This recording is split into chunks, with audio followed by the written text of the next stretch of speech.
के अध्यक्ष मेरे भाई गौरव जी जो उपस्थित नहीं हैं, मगर पदाधिकारियों से अनुरोध करूंगा मेरा वक्तव्य वहां तक पहुंचा दें, मेरा अभिनंदन वहां तक पहुंचा दें।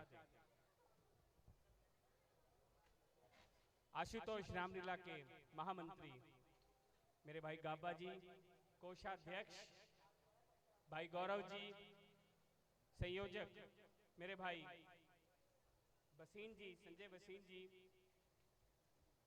संदीप भाटिया जी, राघव सेठ जी,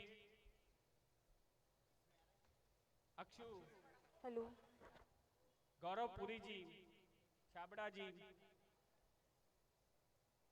रामलीला के मंचन के संयोजक मेरे भाई विजय जी, आज जिनका अभिनय अतुलनीय है, ऐसे मेरे साथी जो मंच के पीछे हैं,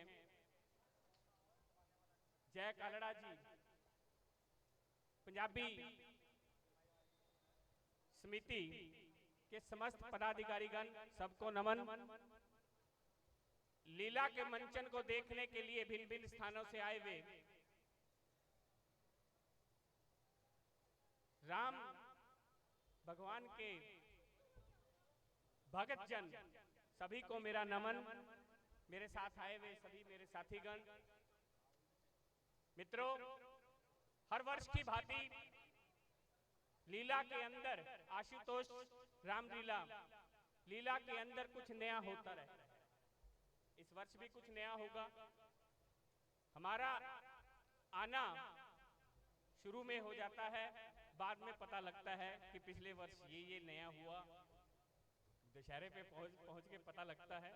इस वर्ष भी कुछ नया होगा, क्योंकि नया करना की इनकी आदत है और ईश्वर इस आदत को बनाए रखे। और वैसे तो काज राम का है और राम अपने कार्य खुद संवार लेते हैं, और जिससे कराना होता है वो ये ना समझे कि मैं कर रहा हूं, वो अपने आप सेवा दे देते हैं और अपने आप करा लेते हैं। अब विषय है दशरथ। कुछ जरूर बोल के जाऊंगा दशरथ जी के ऊपर, हर बार की आदत है। मैंने कहा चाहे स्वास्थ्य ठीक हो या नहीं हो, मगर स्वास्थ्य ठीक करने वाले तो पीछे बैठे हुए हैं, वो तो प्रभु है, वो अपने आप ठीक भी करेंगे और अपने आप ही वो है।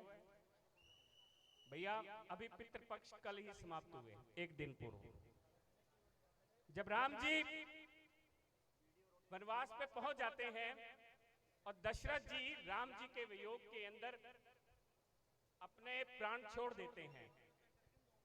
तो जब पितृपक्ष आता है तो राम जी गया जी बिहार गया जी जाते हैं, और गया जी जाने के पश्चात वहां पर नदी बहती है।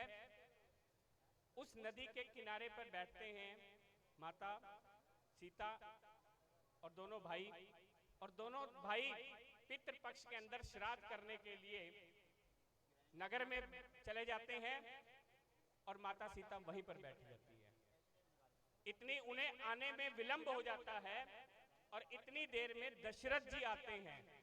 दशरथ जी उनकी आत्मा, और वो आके ये कहते हैं कि जो मुहूर्त है वो निकल जाएगा, आप अर्पण कर दो, आप अर्पण कर दो।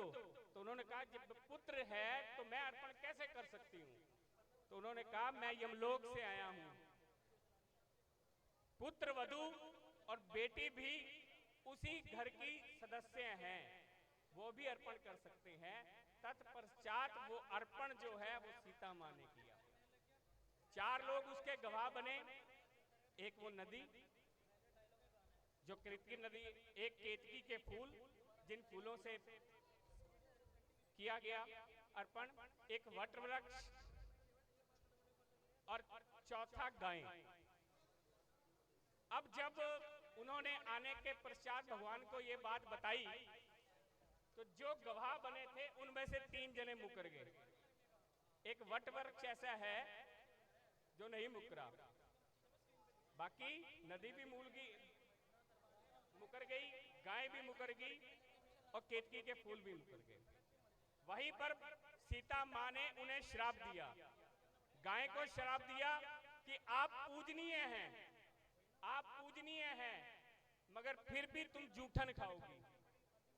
उस नदी को शाप दिया कि आज के बाद तुम्हारा जल सूख जाएगा, और आज भी वहां का जल सूखा हुआ है। अगर किसी ने अर्पण करना होगा तो वहां की रेत से अर्पण किया जाता है।